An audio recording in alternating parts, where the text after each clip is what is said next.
Sempre me gabei de ser um homem fundamentado na lógica pura. Minha vida profissional inteira foi construída sobre a arquitetura de sistemas, servidores, códigos binários e a certeza absoluta de que, para cada efeito, existe uma causa rastreável. Trabalho com suporte de infraestrutura de TI, viajando pelo estado para resolver desastres em data centers de pequenas cidades. No meu mundo, não existe talvez. Não existe assombração. Existe 0 e 1. Existe ligado e desligado. Ou o sistema funciona, ou há um erro de sintaxe. Pelo menos, era assim que eu enxergava a realidade até a última terça-feira. O que estou prestes a narrar aqui é algo que venho tentando desmontar racionalmente nos últimos dias. Tenho revirado logs de erro no meu celular, analisado o histórico de geolocalização do Google Maps e até verifiquei as imagens da minha dashcam menos que, convenientemente ou aterrorizantemente, estão corrompidas. A verdade, nua e crua, desafia tudo o que estudei. Eu estive fisicamente em um lugar que, cartograficamente e geologicamente, não existe. Muitos na minha família conheciam a história do meu primo Jonas. O relato dele sobre a mulher, na estrada, circulava nos churrascos de domingo, contado aos sussurros pelos parentes mais velhos e com um sorriso de canto de boca pelos mais jovens. Eu me incluía no segundo grupo. Respeitava o primo Jonas, um caminhoneiro da velha guarda, mas atribuía suas visões à hipnose de estrada, à fadiga extrema e ao isolamento da cabine. O cérebro preenche o vazio com monstros, eu costumava dizer. Mas agora, a lembrança das palavras dele sobre o silêncio que suga o ar faz meu estômago revirar. Eu entendi, da pior maneira possível, que o vazio não precisa ser preenchido pelo cérebro. O vazio, às vezes, é real. Era por volta das 11 da noite, quando a situação começou a sair dos trilhos. Eu voltava de uma visita técnica exaustiva no interior do estado, onde passei o dia recuperando um servidor RAID, que havia colapsado. Minha mente estava naquele estado de névoa cinzenta, operando no piloto automático, desesperada pelo chuveiro quente e pela minha cama. O painel multimídia do carro, com seu brilho azulado reconfortante, indicava que ainda faltavam 2 horas e meia de viagem pela rodovia principal, um trajeto monótono e cheio de pedágios. De repente, a música que eu ouvia via streaming falhou por 1 milésimo de segundo. A tela do GPS piscou, uma cintilação quase imperceptível, e a rota traçada em azul se alterou. A voz sintética, aquela voz feminina, calma e polida, na qual depositamos nossa confiança cega, anunciou: nova rota alternativa encontrada. Economia de tempo estimada: 45 minutos. 45 minutos, para quem está exausto na estrada, isso é ouro. A lógica ditava que eu aceitasse. Havia chovido mais cedo. Talvez houvesse um acidente na principal. Talvez o algoritmo tivesse encontrado um daqueles atalhos por dentro de fazendas que os locais usam. Toquei na tela. Aceitar. O mapa recalculou instantaneamente, mandando-me sair da pista duplicada dali a 2 quilômetros, entrando numa vicinal à direita. A transição foi sutil no início. A saída era uma estrada de asfalto gasto, comum naquela região, cercada por plantações de soja e cercas de arame farpado. O carro balançava um pouco nos remendos do piche, e a iluminação era inexistente, exceto pelos meus faróis. Dirigi por cerca de 20 minutos, nesse cenário rural padrão. Mas gradualmente, a atmosfera começou a mudar. Não houve uma placa de aviso, nem uma mudança brusca de terreno. Foi uma alteração na textura da realidade. O asfalto, antes cheio de imperfeições, tornou-se subitamente liso perfeito.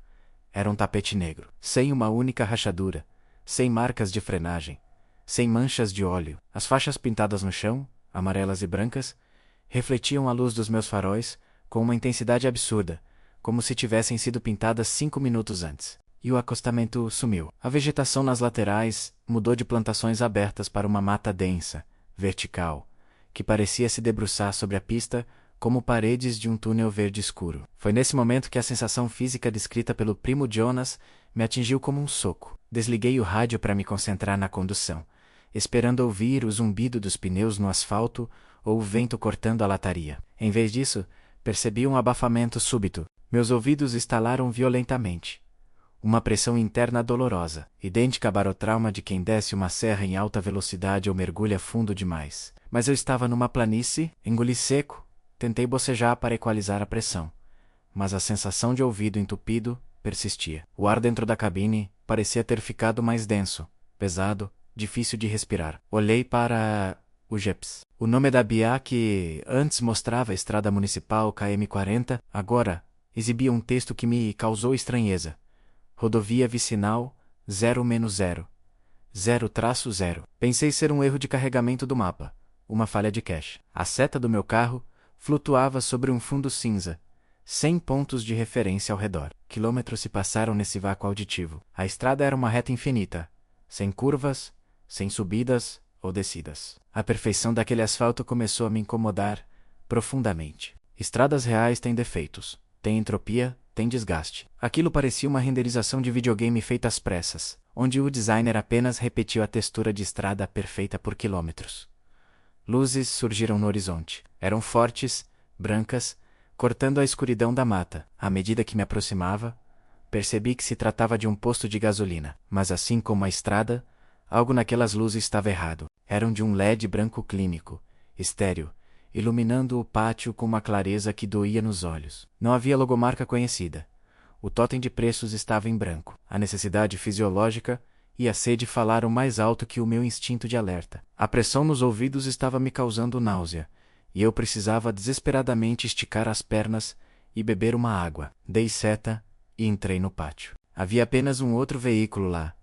Um sedã cinza modelo antigo, mas em estado de conservação impecável, parado ao lado de uma das bombas.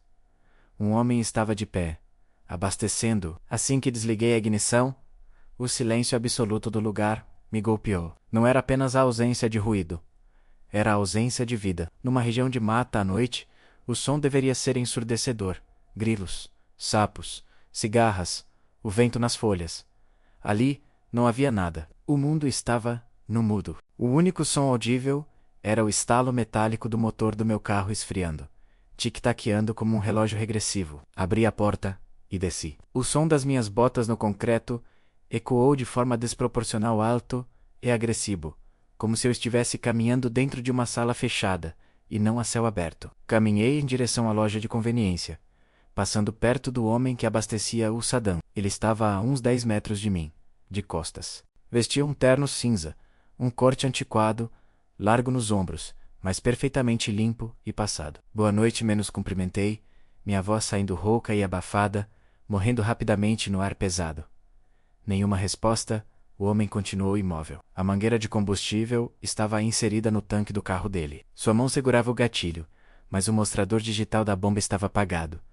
Os números não giravam. Não havia o cheiro característico de gasolina no ar. Dei mais 2 passos, impulsionado por uma curiosidade mórbida misturada com preocupação. A vertigem aumentou. O chão parecia inclinado sob meus pés, embora visualmente fosse plano. Era como se a gravidade naquele ponto estivesse calibrada errado. Amigo, tudo certo aí? Insisti, parando a uma distância segura. Lentamente, com uma fluidez mecânica, o homem se virou. O movimento não foi natural. Foi liso demais, sem a microtrepidação que os músculos humanos fazem ao girar o tronco. Quando a luz dos refletores iluminou o rosto dele, senti meu sangue drenar dos membros e se acumular no estômago frio como relo. O rosto daquele ser era uma máscara de perfeição artificial. A pele tinha uma textura cerosa, translúcida, semelhante a silicone ou fruta de plástico polida. Não havia poros, manchas de sol, rugas ou barba. Os olhos eram vidrados. 2 círculos de um preto profundo, sem distinção entre íris e pupila, fixos em um ponto atrás de mim, atravessando minha existência como se eu fosse transparente. Mas o horror real, o detalhe, que me assombra quando fecho os olhos, estava na boca. Em vez do tlec-tlec-tlec silencioso, vi a carne se dobrar de uma forma que desafiava a anatomia. A mandíbula inferior, numa abertura frenética, violentíssima, não batia contra a superior, mas se estendia para baixo de forma desproporcional. A boca dele era uma fissura negra, aberta num ângulo que forçava a carne do queixo e pescoço a esticar em tensão máxima, expondo a gengiva e a língua num movimento de sucção rápida e repetitiva. Era como se estivesse engolindo o próprio vazio, de forma acelerada. A experiência visual era extrema, mas o silêncio era absoluto. O ar em torno dele parecia se contorcer a cada movimento. Recuei, tropeçando nos meus próprios pés. Meu cérebro tentava processar aquilo, buscar uma explicação lógica menos uma convulsão. Uma droga, uma pegadinha. Mas meus olhos captaram algo além do homem. Olhei através da vitrine de vidro imaculado da loja de conveniência. Havia uma atendente atrás do balcão. Ela usava um uniforme genérico, sem logo, estava parada segurando uma garrafa de refrigerante no ar, congelada no meio de um gesto. Mas sua boca também estava naquele espasmo silencioso, abrindo e fechando de forma antinatural, uma bocarra escura num rosto pálido, engolindo nada repetidamente. Aquilo não eram fantasmas. Fantasmas são almas de pessoas que já viveram. Aquilo eram falhas, eram glitches. Eram pedaços de código mal escrito inseridos na realidade. Bonecos sem alma, presos num ciclo de processamento. O pavor que senti não foi medo de morrer. Foi o medo de deixar de existir. A sensação de que, se eu ficasse ali mais um minuto, eu também seria deletado, ou me tornaria parte daquele cenário estático. Corri para o meu carro. Enquanto tateava a maçaneta com mãos trêmulas e suadas, ousei olhar para o chão uma última vez. As luzes de LED projetavam minha sombra longa e nítida no concreto. Mas debaixo do homem de terno cinza, apesar da luz incidir diretamente sobre ele, o chão estava iluminado. Ele não projetava sombra. Ele não bloqueava a luz. Ele não ocupava espaço físico real. Me joguei para dentro do veículo. Tranquei as portas e girei a chave. O motor, sempre confiável, engasgou. O motor de arranque girou pesado, lento, como se o ar não tivesse oxigênio suficiente para a combustão. Vamos, pelo amor de Deus!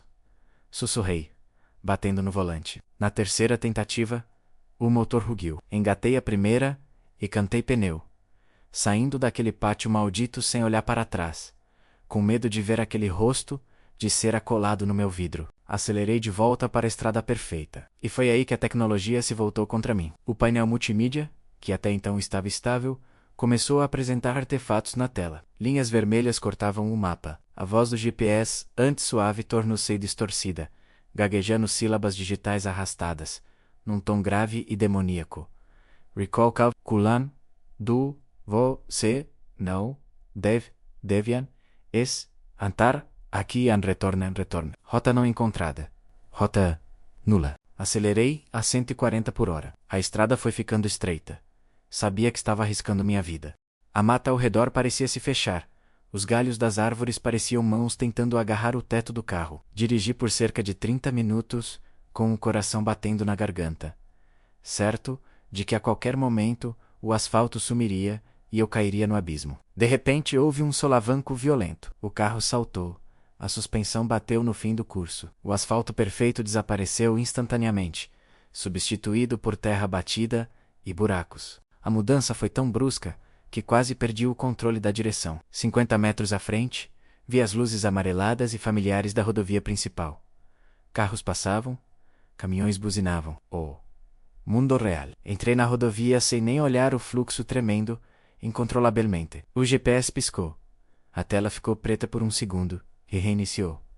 Quando o sistema voltou, mostrava o mapa padrão. A voz voltou ao normal. Siga em frente por 40 quilômetros. Estava a 50 quilômetros, de onde eu tinha originalmente desviado. Cheguei em casa, lívido. Não consegui dormir naquela noite. Fiquei sentado no sofá da sala, com todas as luzes acesas, segurando uma faca de cozinha, ouvindo o silêncio do meu apartamento, apavorado com a possibilidade de sentir aquela pressão nos ouvidos novamente. No dia seguinte, a parte racional do meu cérebro tentou assumir o controle.